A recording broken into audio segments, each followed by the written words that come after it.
తాకట్లో ఉన్న బంగారాన్ని విడిపించి ఆ రోజున మార్కెట్ ధర కట్టి మిగిలిన డబ్బును మీకు అందిస్తుంది కొమ్మూరి గోల్డ్. ఇలా మౌనంగా నడవకపోతే ఏదైనా మాట్లాడొచ్చుగా. అలాగే మాట్లాడుకుందాం. ఆ పువ్వులు చూడండి.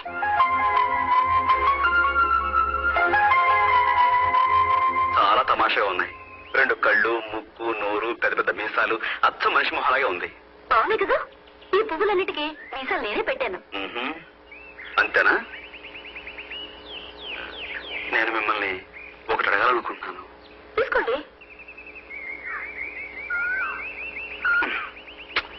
ఏరుసనకాయలు కాదండి, నేను మిమ్మల్ని ఎలా చెప్పాలో తెలియటం లేదు. అయితే చెప్పొద్దు. చెప్పకపోతే మనసంతా దిగులుగా ఉంటుంది.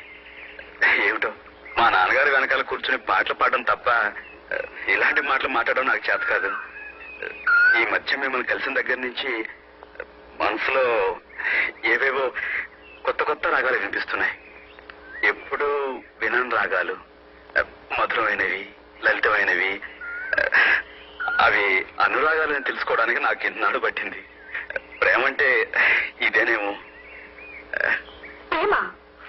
ప్రేమంటే అంటే ఎప్పుడు మిమ్మల్ని చూడాలనిపిస్తుంది. ఎందుకో మీ దగ్గరే గడపాలనిపిస్తుంది. లలిత రాగం నాకు ఎప్పుడు వినిపించినా మీ రూపమే నా కళ్ళ ముందు మెదులుతుంది. ఇవన్నీ చూస్తుంటే మరి మీరు నన్ను లేదా? నాకు తెలుసు, ఇలాంటి ముఖ్యమైన నిర్ణయాలు తీసుకునేటప్పుడు మీరు బొమ్మ బొరుసు వేస్తారు. ఉండండి, మీ బదులు నేనే బొమ్మ బొరుసు వేస్తాను. బొమ్మ పడితే మీరు నన్ను ప్రేమించవచ్చు, బొరుసు పడితే నన్ను ప్రేమించకూడదు.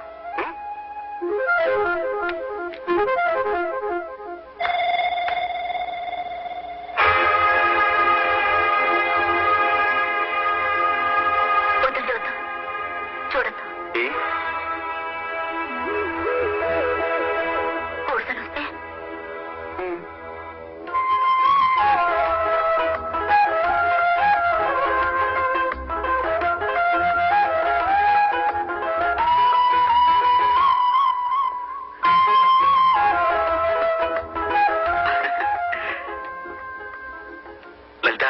ఈరోజు మాకు కచేరీ ఉంది, టైం అవుతుంది, నేను వస్తాను. సరే, కచేరీలో కలుద్దాం. ఏమిటి, కచేరీకి నువ్వు కూడా వస్తున్నావా? లలిత రాగం లేకుండా కచేరీ ఉంటుందా?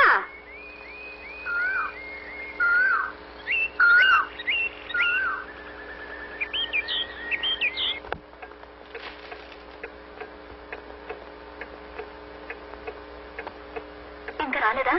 ఇంకా రాలేదు. సామాన్లు పెట్టడం కొంచెం ఆలస్యం చేద్దామా? అన్నీ పెట్టేసని. దొరగారు ఎక్కడ? దొరగారు ఎవరు? అదే సూర్యం ఎక్కడ? ఇంకా వచ్చేస్తుంటాడు మామగారు. వెనకేసుకొస్తున్నావా? మరో 3 నిమిషాలు చూస్తాను.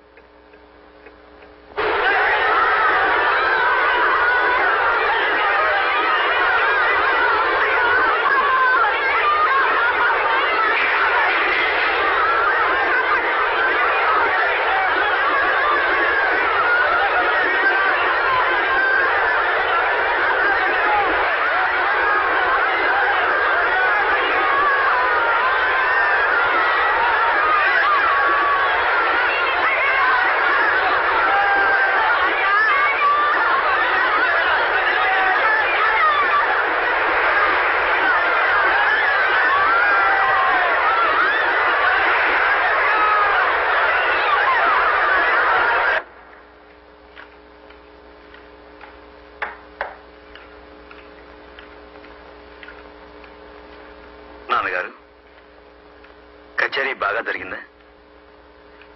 కచేరీకి నేను రాకపోవడానికి కారణం సంజాయిషీను నేను వినదలుచుకోలేదు. నాకేం చెప్పొద్దు. నువ్వు విసురు, ఊళ్ళంతా మండిపోతుంది. నాన్న, అక్కడ కొన్ని గుడిసెలు మండిపోయి మసి. నాకు అనవసరం. చెప్పిందే చెప్పే నీ గుడిసెల ఘనపాఠం నా చెవిన పడదు. ఇంకేం చెప్పొద్దు, నాకు తలనొప్పి. మీరు సహస్ర ఘనాపాటి కదా, మీకు వినపడదు. కారణం వినటానికే మీకు తలనొప్పి. కారణం చెప్పకపోతే నాకు తలే పగిలిపోతుంది. వినేవాళ్ళు వింటే చాలు. వదినా, నీకైనా వినపడుతున్నా లేదా? ఇన్ని సంవత్సరాలుగా ఒక్కసారి తప్పకుండా నేను కచేరీకి వెళ్తానా లేదా? ఈసారి వెళ్ళకపోవడానికి కారణం ఉంటుందా ఉండదా? అది వినాలా అక్కర్లేదా? ఊరి చివర పూరు గుడిసెలకి అసలు గుడిసెలే ఉంటాయన్న విషయాన్ని చూడగానే సాయం చేయడం నా ధర్మం అనిపించింది. చేశాను. తప్ప కళ్ళ ముందు కాలిపోతున్న జీవితాలను చూస్తూ పాడేందుకు మనసులా వస్తుంది వదినా. 10 మంది మనుషులు హర్షించే పని చేస్తే ఆ దేవుడు కూడా హర్షిస్తారంటారే, మరి ఈయన నువ్వు చెప్పొదినా, అసలు నేను చేసిన తప్పేమిటి? సరే, తప్పైనా ఒప్పైనా జరిగిందేదో జరిగిపోయింది. భోజనాలు పెడతాను, రండి కూర్చోండి. మామగారు మీరు రండి. వద్దమ్మా వద్దు. వాడు చేసిందే ధర్మమని వాడికి అంత గట్టిగా అనిపిస్తే మనిషి కర్మానికి వృత్తి ధర్మానికి తేడా తెలియకుండా వాడిని పెంచిన పాపానికి జరిగిన దైవధిక్కారానికి నేను 2 రోజులు ఉపవాసం ఉంటాను. 2 రోజులు ఎందుకో తెలుసా? వాడికి నాకు చేర్చి ఈ రోజు జరిగింది సామాన్యమైన కచేరీ కాదమ్మా, రామాలయంలో కచేరీ.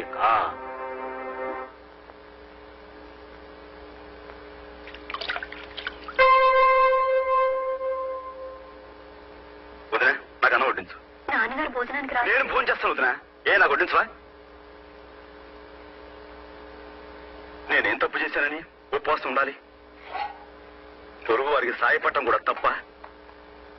చీమ వెంట 1000 చీమలు పడతాయి, కాకి చస్తే 100 కాకులు కోతాయి. జ్ఞానం ఉన్న మనిషి మాత్రం కళ్ళు మూసుకుని భక్తి పాటలు పాడాలా? ఏ దేవుడు చెప్పిన ఉపదేశం ఇది? ముఖ్యంగా మన దేశంలో కావాల్సింది గాన కచేరీలు కాదొదినా, జ్ఞాన కచేరీలు. తప్పు చేస్తే తండ్రి మందలిస్తాడని భయపడే కొడుకే మంచి చేస్తే వెను తడతాడని ఆశపడతారుగా.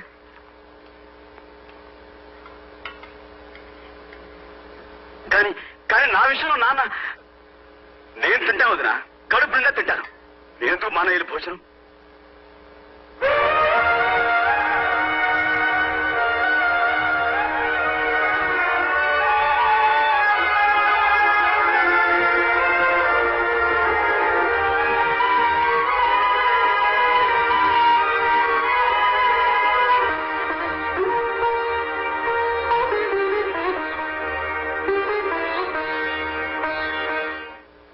పెద్దాయనకు ఒక్క మాట అంటే రక్తపోటు పెరిగిపోతుంది.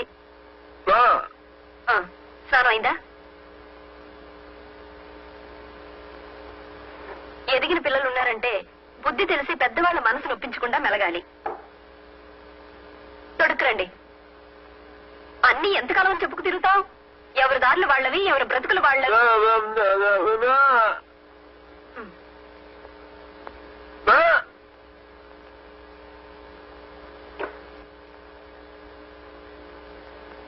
పంచి కావాలా?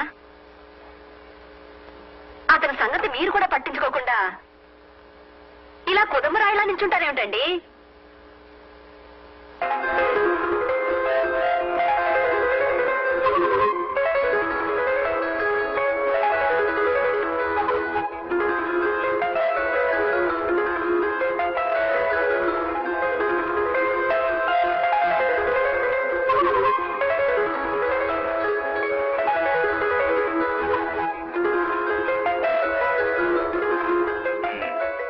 వచ్చేది?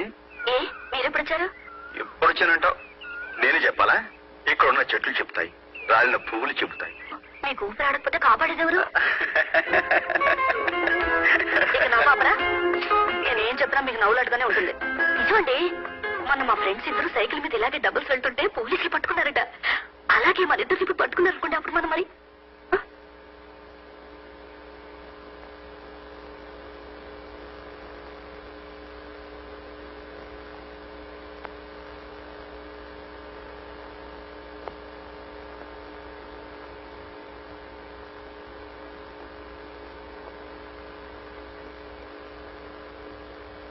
నాన్నగారు, ఈ అమ్మాయి లలితని.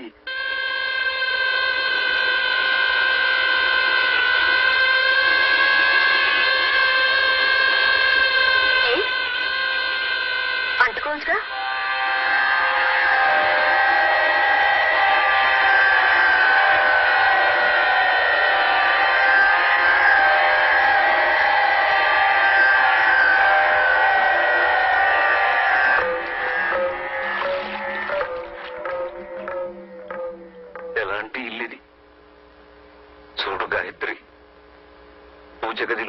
ఉండడానికి ఒక చోటు ఇవ్వకపోయినా ఈ నట్టింట్లో ఈ ఉయ్యాలనే పూజ సింహాసనం చేసి ప్రతిరోజు ఆరాధిస్తున్నా. ఒక వరలక్ష్మి వ్రతం రోజు సాక్షాత్తు లక్ష్మీదేవిలా అలంకరించుకుని పూజ కార్యక్రమం ముగించి నా కాళ్లకు నమస్కరించి ఉపవాసం అలసటలో ఉయ్యాల్లో విశ్రమించింది నా భవాని. పోగుతున్న ఉయ్యాల ఆగిపోయింది. నా భవాని శ్వాస కూడా ఆగిపోయింది. ఆమె ఆదర్శాల మేరకు నేను నా ధర్మానికి కట్టుబడి అగ్నిహోత్రుడిలా బతుకుతున్నాను. అలాంటి ఈ ఇంట లక్ష్మి నడయాడిన ఈ నట్టింట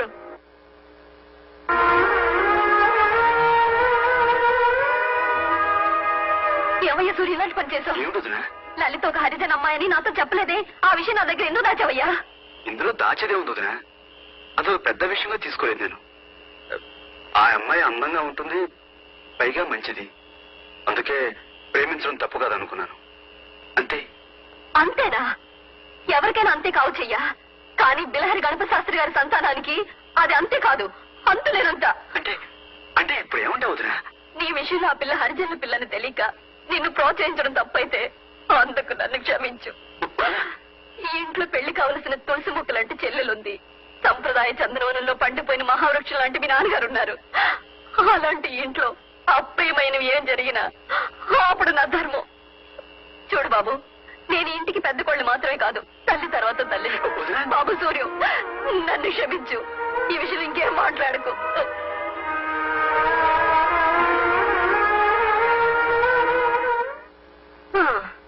కొడుకు లేని లోటు మీ వల్ల నాకు తీరిపోయింది. ఇది తిరగండి. మూగబ్బాయి కదా అని మృదంగం నేర్చుకోమని మీ నాన్నగారు పంపిస్తే అత్తెరని ఆ మూగ నోటితో నాదస్వరం నేర్చుకొచ్చి నిలబడ్డారు. చెయ్యి. మీ తమ్ముడు ఇప్పుడు అత్తెరి అరిజిన అమ్మాయిని పెళ్లాడుతూ తప్పేమిటి అంటున్నాడు. ఈ విషయంలో మీరేమనుకుంటున్నారో కాస్త చెప్పరేమిటండి? అభిప్రాయం చెప్పమంటే అలా వెళ్ళిపోతారేమిటి?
బండ్లో అయితే ఆలస్యం అయిపోతుందండి. రక్తం పోతుంది సార్.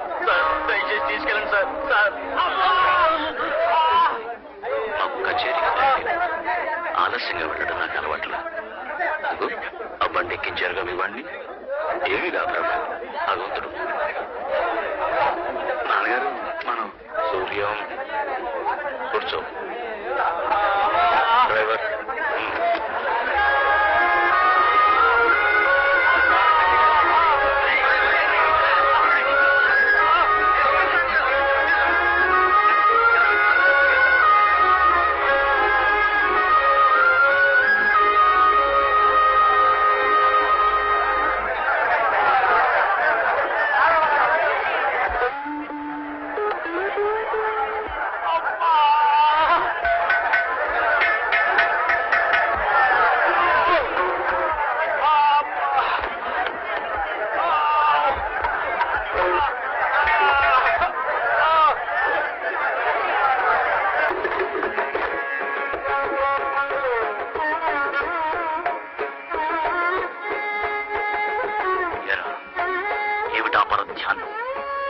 సరిగమల మధ్యకు సరసాలు వస్తున్నాయా?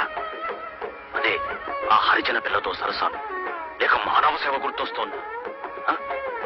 నేను అడిగేది, ఆ మానవ సేవ గంగలో కలిపేసి ఈ స్వరాల సేవ చెయ్యి.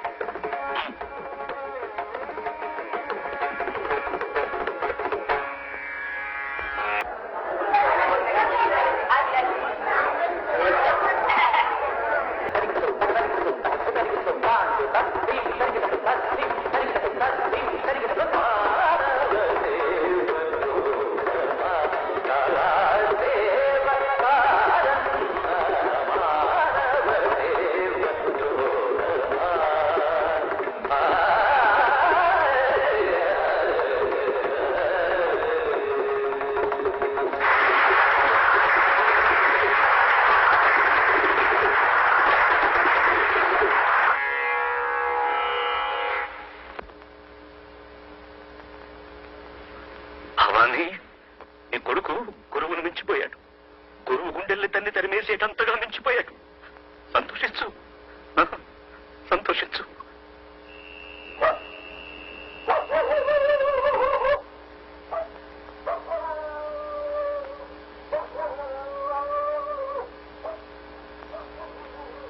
ఏమండి, సాయంత్రం పోల్ మీద నుంచి కింద పడిపోయాడే ఆ లైన్ మీద ఎలా ఉన్నాడు? చచ్చిపోయాడండి. చచ్చిపోయాడా? అవునండి, అరగంట ముందు తెచ్చుంటే బతికేవాడని చెప్పారండి డాక్టర్. ఆడి చావుకి బతుకి అరగంట దూరం అన్నట్టు అయిపోయిందండి. ఇక దేవుడే ఆడి పెళ్ళాన్ని పిల్లల్ని ఆదుకోవాలండి.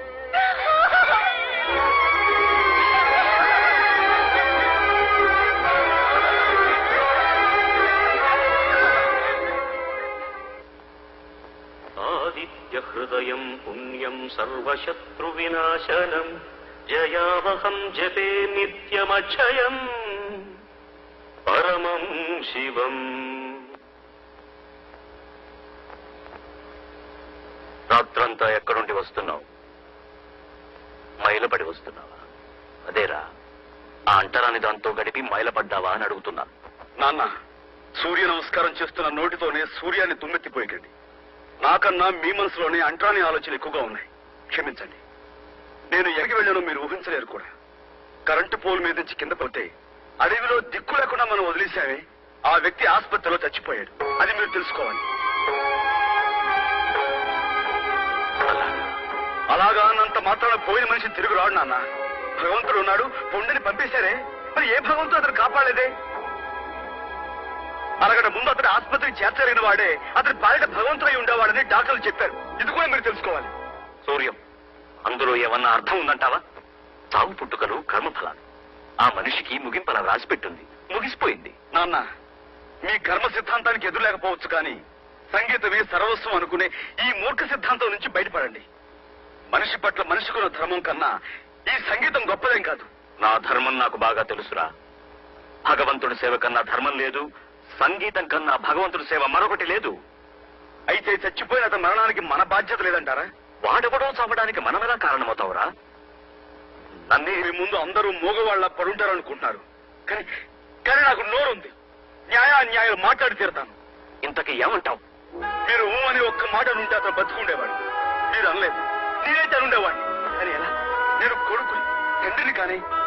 కాబట్టి అతని చావు కారణం మీరే అతన్ని చంపారు. మీరు ఒక హంతకుడు. కన్న తండ్రిని దుర్భాషలాడేంత పెద్దవాడి అయిపోయావా నువ్వు? వదిన, నువ్వు కొట్టినా చంపినా ఇది మాత్రం నిజం. ఒక ఆడదాని అనాథన చేసి ఆ పసివాళ్ళని దిక్కులేని వాళ్ళని చేశావే, అది మహాపాపం. ఆ పాపానికి నేను బాధ్యుణ్ణి. అది నన్ను జీవితాంతం దహిస్తూనే ఉంటుంది.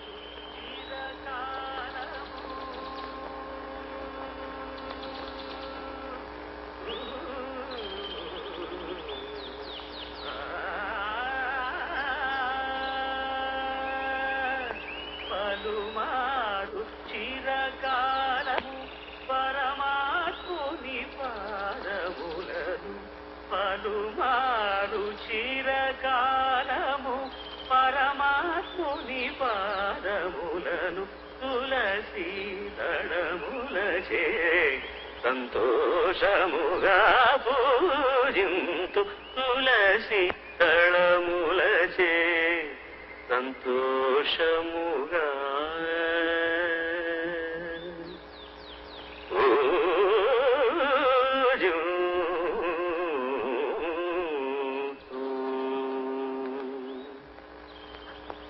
నమస్కారం గురుగారు. నువ్వు పాడిన రాగం ఏమిటో తెలుసా బాబు? వినికిడి జ్ఞానమే తప్ప విజ్ఞానం లేనివాణ్ణి. నాకు ఆ రాగం పేరు తెలియదు గురుగారు. మొహం చూస్తే బ్రాహ్మణులా ఉన్నావు. బ్రాహ్మణుడేనా? అవును గురుగారు. తల్లా వచ్చిన వారి అబ్బాయిని, కాశ్యప గోత్రం. మరి జంధ్యం వేసుకోలేదే? ఇంకా ఉపనయనం కాలేదు. చిన్నప్పుడే మా నాన్నగారు చనిపోయారు. బ్రహ్మోపదేశం చేసి జంధ్యం వేసే దిక్కులేని వాణ్ణి.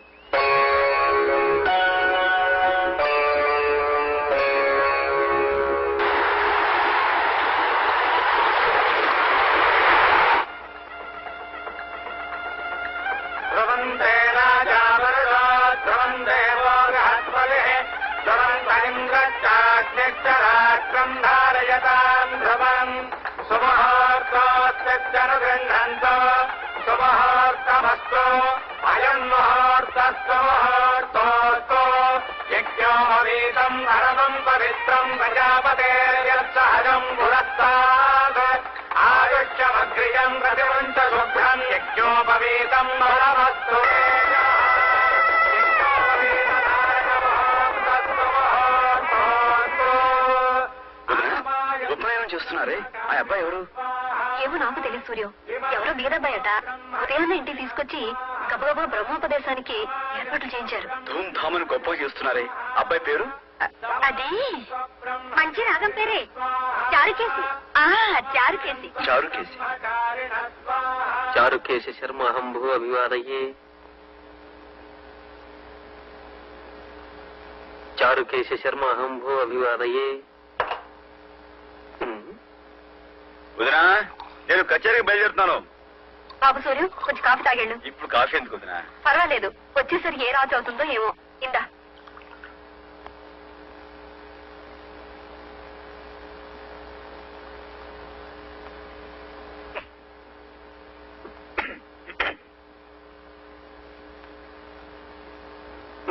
చారుకేశ, చారుకేశ, అంత సిద్ధమేనా? అన్ని సిద్ధం గురుగారు. కారు వచ్చిందా? వచ్చింది నాన్నగారు. చారుకేశ, కారు వచ్చిందా? వచ్చింది గురుగారు. మా గాయత్రి, నేను వెళ్ళొస్తా. నాన్నగారు, ఈ రోజు కచేరీ త్యాగయ్య హాల్లో.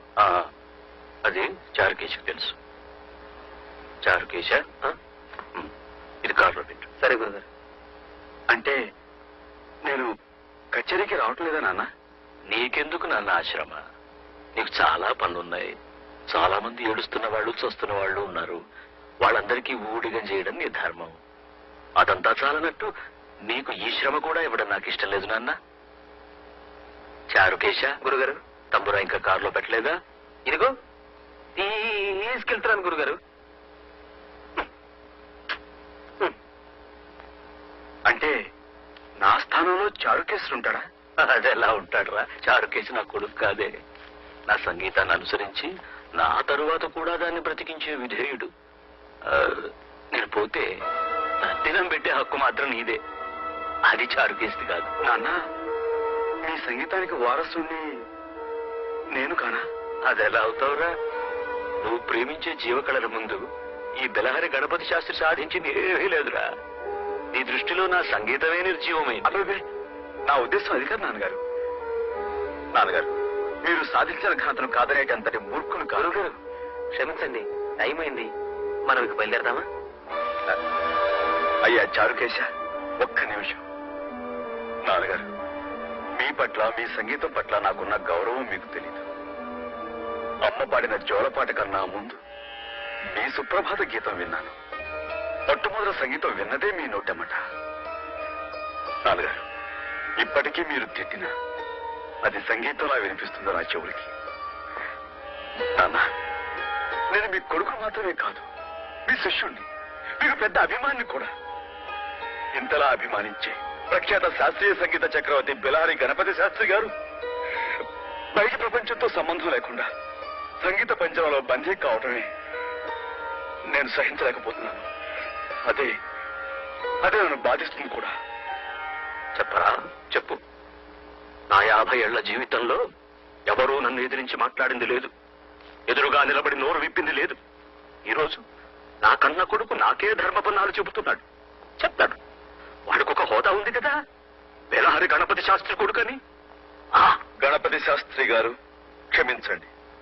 నేను ఎవరి కొడుకునైనా మనిషిని, మనిషికి తోటి మనిషిని గుర్తించే బాధ్యత ఉందని చెప్పడానికి నేను గణపతి శాస్త్రి కొడుకునే కానక్కర్లేదు. ఎవరి కొడుకునైనా ఈ మాట చెప్తాను. సూర్యం, ఒక పని చేయి. ఎవరి కొడుకునైనా అలా చెప్తానంటున్నావే, అలా చెప్పేది లోకం హర్షించినప్పుడు, లోకం నిన్నుగా గుర్తించినప్పుడు నువ్వు గణపతి శాస్త్రి కొడుకు కావు, నేనే సూర్యనారాయణ తండ్రిని. సరేనా? ఆ రోజు వచ్చినప్పుడు నా పరాజయాన్ని 10 మంది ముందు అంగీకరించి తండ్రిగా నా కైదండం చేసి నిన్ను గౌరవిస్తాను. పుత్రగాత్ర పరిశ్రంగ సుఖాన్ని మనస్ఫూర్తిగా అనుభవిస్తాను. అంతవరకు నేను నీకేమీ కాను.